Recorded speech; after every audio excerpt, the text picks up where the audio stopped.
Welcome to Elegance. നമുക്ക് ചുരിദാറിന്റെ next video ആണ്. ഫസ്റ്റ് വൺ വരുന്നത് വിചാർ സിൽക്കിന്റെ ഫാബ്രിക് ആട്ടോ. ദുപ്പട്ട വരുന്നത് സെമി സിൽക്കിൽ നല്ല ലെങ്തി ആയിട്ട് താഴെ ടാസിൽസ് അറ്റാച്ച് ചെയ്തിട്ടുള്ള മോഡലാണ്. ഫ്രണ്ട് പോർഷനിലെ ഡിസൈൻ ആണെങ്കിലും ചെറിയ കട്ട് വർക്കിന്റെ ഡിസൈൻ കൊടുത്തിട്ടുണ്ട്. അപ്പൊ ഈ ഒരു മോഡൽ എപ്പോഴും തന്നെ നമുക്ക് വരുന്നതാണ്. ഡെയിലി യൂസർക്ക് ഒത്തിരി നല്ലൊരു ഐറ്റം ആട്ടോ. കാണാനും ഒരു പ്രത്യേക ഭംഗി ഈ ഒരു മോഡൽ. അത്യാവശ്യം നല്ല ലെങ്തി ആണ്. ടോപ്പിനും ദുപ്പട്ടയ്ക്കൊക്കെ നല്ല ലെങ്ത് ഉണ്ട്. ബോട്ടം വരുന്നത് സാറ്റിൻ സിൽക്ക്, സെയിം കളർ, നല്ല കളർ ചാർട്ടാണ്. ഡാർക്ക് ആയിട്ടുള്ള ഗ്രീൻ ഷെയ്ഡാണ് ഫസ്റ്റ് വൺ വരുന്നത്. പിന്നെ നമ്പർ M326, റേറ്റ് 800 മാത്രമേ 890. രണ്ടാമത്തെ ഷെയ്ഡ് നല്ല ഡാർക്ക് വൈൻ്റെ ഷെയ്ഡാണ്. ഈ കളറൊക്കെ ഉള്ളവരാണെങ്കിൽ വേറെ കളർ നോക്കിട്ടോ, കാരണം എല്ലാ ഷെയ്ഡ്സും നല്ലതാണ്. ഇതിന്റെ ഫ്രണ്ട് പോർഷനിലെ ഡിസൈൻ ആണെങ്കിലും ചെറിയൊരു കട്ട് വർക്കിന്റെ ഡിസൈൻ, കുഞ്ഞായിട്ട് ഒരു എംബ്രോയിഡറി പാറ്റേൺ കൊടുത്തിട്ട് നല്ല തിക്കായിട്ടുള്ള വർക്ക്, അതിൻ്റെ കുഞ്ഞ് സീക്വൻസ് വർക്കും കൊടുത്തിട്ടുണ്ട്. നല്ല കളേഴ്സ് ആ ടോപ്പ്. ഇതിന്റെ ദുപ്പട്ടയാണെങ്കിലും സെമി സിൽക്കിന്റെ ഫാബ്രിക്കാണ്, നല്ല ലെങ്തി ആയിട്ട്. ടാസിൽസ് വരുമ്പോൾ നല്ല ലെങ്ത് തന്നെ കിട്ടും. Bottom satin സിൽക്കാണ്.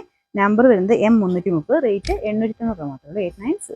അടുത്ത ഷെയ്ഡ് വരുന്നത് ഒരു റെഡിന്റെ ഒരു ഷെയ്ഡ് എന്ന് പറയാം. ഭയങ്കര അങ്ങ് തെളിഞ്ഞ റെഡ് അല്ല കേട്ടോ. ഇതിൻ്റെ അത് കാണുന്നതിനേക്കാളും കുറച്ചുകൂടി ഡാർക്ക് ആയിട്ട് കണക്ക് കൂട്ടിയാൽ മതി. ഇതിനകത്ത് കുറച്ച് തെളിച്ച് കൂടുതൽ കാണിക്കുന്നുണ്ട്. ഇതൊരു ടൊമാറ്റോ റെഡിന്റെ ഒക്കെ ഒരു ഡാർക്ക് ടോൺ. ഫ്രണ്ടിലത്തെ ഡിസൈനും കാര്യങ്ങളൊക്കെ സെയിം തന്നെയാട്ടോ. നേരിട്ട് കാണാൻ കുറച്ച് ഭംഗിയാണ്. ഇതിൻ്റെ അകത്ത് കുറച്ച് തെളിച്ചും കൂടുതൽ തോന്നിക്കുന്നു. നേരിട്ട് കാണാൻ കുറച്ചൊരു നല്ല ഷെയ്ഡാണ്.